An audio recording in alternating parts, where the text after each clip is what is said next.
Hello friends, welcome to the Nursing Glow. Today we discuss about atherosclerosis disease. जब फिर हम इसे कैसे दूसरे नाम से किससे जानते हैं? एट्रियोसेक्लोरिसिस. इसकी फर्स्ट डेफिनेशन क्या है कि एक बहुत मोस्ट कॉमन काउज है किसका पीवीडी मतलब कि peripheral vascular disorder is a atherosclerosis. इसमें क्या होता है कि बिल्डअप क्या हो जाता है, फैटी टिश्यू जो है ना, जो फैट्स है वो डिपॉजिट होना शुरू हो जाते हैं. Buildup fats deposit cholesterol and other substance कहाँ पे? इनर वॉल ऑफ आर्टरीज के, जिसकी वजह से क्या हो जाता है, वहाँ पे ऑब्स्ट्रक्शन आनी शुरू हो जाती है, रिस्ट्रिक्शन. जैसे कि पेरिफेरल वैस्कुलर डिसऑर्डर की जो कंडीशन है, जैसे कि इसकी डेफिनेशन क्या है पेरिफेरल वैस्कुलर डिसऑर्डर की?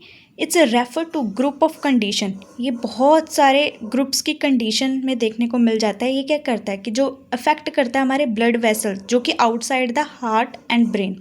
जो पेरिफेरल वैस्कुलर डिसऑर्डर है ना, इसमें क्या होता है कि जो blood vessels out of the heart and disease, इस पर क्या हो जाता है, हमें डिपॉजिट क्या होना जाता है, फैट डिपॉजिट होना शुरू हो जाता है. किस पे? हार्ट और ब्रेन की वेसल्स पे, जिसकी वजह से वहाँ पे थिकनेस आ जाती है. थिकनेस आने के वजह से क्या है, रिस्ट्रिक्शन. वही ये डेफिनेशन में बोल रहा है, जिसकी वजह से वॉल्स में क्या आ जाएगी, रिस्ट्रिक्शन आएगी, जिसकी वजह से क्या हो जाएगा, रिड्यूस हो जाएगा ब्लड फ्लो. ये तो होगी इसकी एथेरोस्क्लेरोसिस की डेफिनेशन जो आप एग्जाम में दोगी. Which build up of fatty deposition, वहाँ पे क्या हो जाएगा, बिल्ड अप हो जाएगा, क्या फैटी डिपॉजिट होना शुरू हो जाएगा, जिसकी वजह से cholesterol and other substance on the inner wall of arteries पे शुरू हो जाएगा.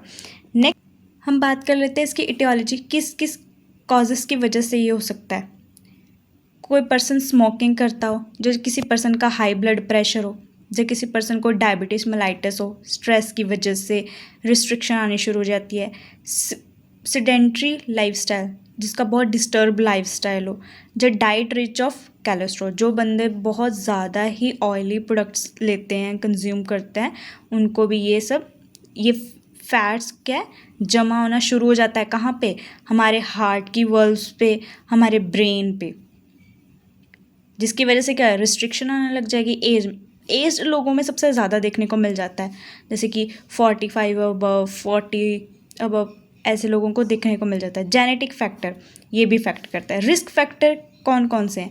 कोई बंदा ओबेस है, बहुत ज़्यादा हेल्दी पर्सन है, जिसको हाइपरटेंशन है, बीपी की प्रॉब्लम है, स्ट्रेस है, डायबिटीज़ मेलाइटिस है, उसका शुगर बढ़ता है, हाइपरलिपिडीमिया, या फिर कोई बंदा स्मोकिंग करता है, अल्कोहल करता है, इन सब में देखने को मिल जाता है. और दूसरी चीज़ जो हमें क्या देखना है, जिनकी एज बढ़ रही है, एज्ड लोगों में देखने को मिल जाता है, और सबसे ज़्यादा मेल जेंडर में ये हमें कंडीशन देखने को मिल जाता है. Because the reason is that because वो अल्कोहल कंज्यूम करते हैं, स्मोकिंग करते हैं. दिस इज़ द ओनली कारण. ये सब इसके कारण हो सकते हैं. नेक्स्ट, इसका फैमिली हिस्ट्री हो सकती है, जेनेटिक अबनॉर्मेलिटी हो सकती है. पैथोफिजियोलॉजी में हम सेम डेफिनेशन के साथ उनको बताएंगे कि क्या हो जाता है, बिल्डअप हो जाते हैं फैट्स, जिसकी वजह से क्या हो जाए, फैट डिपॉजिट होने लग गया आर्टरी वॉल मतलब कि हार्ट की वॉल्स पे, ब्रेन की वॉल्स पे, जिसकी वजह से क्या हो जाएगा, रिड्यूस हो जाएगा blood flow.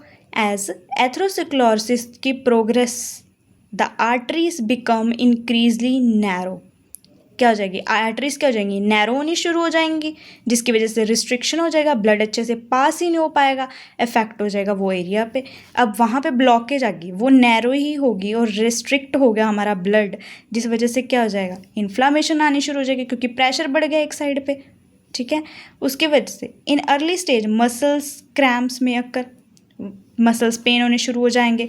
Chronic ischaemia, lock season, हमारी वेसल्स में क्या हो जाएगी, स्टीमिया की कंडीशन देखने को मिल जाएगी कि ऑक्सीजन कम हो जाएगी. ओवर द टाइम हम क्या देखने को मिलता है हमें, रप्चर हो जाते हैं. ठीक है, blood flow can be use to chronic rupture होने, ब्लड वेसल्स रप्चर होने का कारण बन जाते हैं, और हमारे ब्लड फ्लो है वो क्रॉनिक लीड में चला जाता है. ठीक है, ये कंडीशन क्रॉनिक हो जाती है. क्रिटिकल लिम्स में हमें पेन होना शुरू हो जाता है लिम्स में. और उसके बाद सीवियर केसेस में हमें देखने को मिल जाता है कि डिस्ट्रॉय क्या हो जाता है हमारा, हमें डिसऑर्डर हो जाता है कॉर्नरी सिंड्रोम का. ठीक है, और इन सब के वजह से क्या हो जाता है, हमारा क्या नेक्रोसिस हो जाती है। नेक्रोसिस की कंडीशन हमें देखने को मिल जाती है किसमें, एथेरोस्क्लेरोसिस में। नैरो होने की वजह से ब्लड अच्छे से पास नहीं हो पाता, जहाँ के इस्चीमिया हो जाती है कंडीशन। इस्चीमिया होने के कारण क्या होता है, हमें फर्दर एक्यूट क्रॉनिक सिंड्रोम भी देखने को मिल जाते हैं और सर्कुलेशन में प्रॉब्लम आनी शुरू हो जाती है। अब बात कर लेते हैं क्लिनिकल मैनिफेस्टेशन, हमें कैसे पता चलेगा। वेस्कुलर सिस्टम हमारा क्या हो जाएगा, इफेक्ट होना शुरू हो जाएगा, जिसकी वजह से हमें साइन कौन से दिखने को मिल जाएगा, अंजाइना, कॉर्नरी आर्टरी की डिजीज एंजाइना, चेस्ट पेन होना शुरू हो जाएगा, मायोकार्डियल इन्फाक्शन हो जाएगा, हार्ट फेलियर, क्योंकि थिकनेस बढ़ गई, थिकनेस बढ़ने की वजह से ब्लड अच्छे से पास नहीं हो रहा, टाइट कंप्रेशन होना शुरू हो गया, जिस वजह से हमें एंजाइना, चेस्ट पेन देखने को मिल जाएगा। सेरिब्रल एथेरोस्क्लेरोसिस, जो कि हमारे ब्रेन में के अंदर प्रॉब्लम आनी शुरू हो जाएगी, थिकनेस की वजह से हमें स्टॉक हो जाएगा, हैमरेज, ब्लड क्लोट्स होने शुरू हो जाएंगे, ये सब हमें इस्चेमिक अटैक देखने को मिल जाएगा।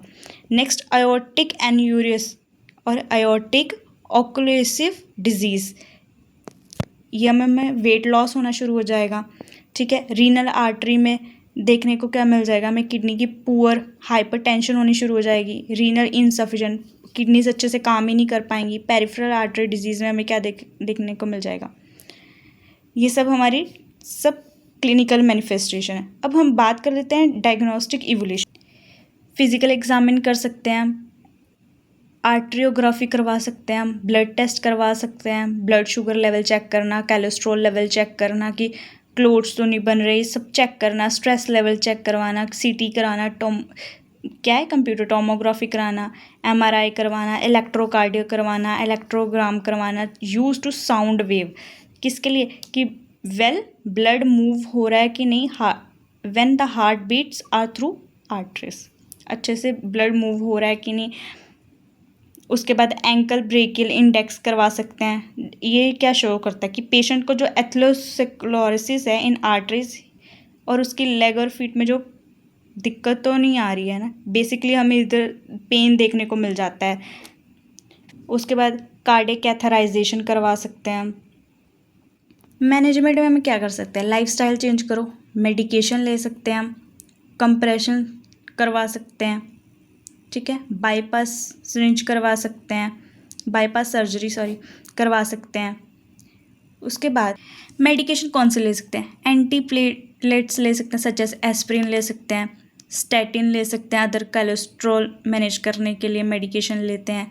उसके बाद डायरेटिक्स ले सकते हैं, जैसे कि फ्यूरसामाइड ले सकते हैं, ठीक है, ACE ले सकते हैं, जिसमें हम सब बीटा ब्लॉकर से ले सकते हैं, मेटोप्रोल, एंटीनोल, प्रोपेनोल और, ठीक है, बाईपास सर्जरीज हो सकती हैं, थ्रोम्बोप्लास्टी थेरेपी ले सकते हैं, एंजियोप्लास्टी, ये सब क्या है हम कर सकते हैं। नर्सिंग मैनेजमेंट क्या है कि एक कैसे पहले तो उनका फिजिकल एग्जामिन करना, हाइपरटेंशन चेक करना, सेडेटरी लाइफस्टाइल उनका चेक करना, असेसमेंट करना, लाइफस्टाइल को असेसमेंट करना, पेन तो नहीं हो रही, मॉनिटर वाइटल्स करना, ये सब हमें क्या एक ऑब्जर्व करना, उनके वाइटल साइन, ड्रग एडमिनिस्ट्रेशन करना, ये सब हमें उन पेशेंट को देखते हैं और उनको एक्सरसाइज और वॉक के लिए प्रिस्क्राइब करते हैं, एक्सरसाइज बताते हैं, पोजीशंस बताते हैं, ये सब हम अपने पेशेंट्स को एज अ नर्सिंग मैनेजमेंट में बताते हैं और उनको एजुकेट करते हैं अबाउट द उनकी रूटीन, उनकी डाइट, उनकी लाइफस्टाइल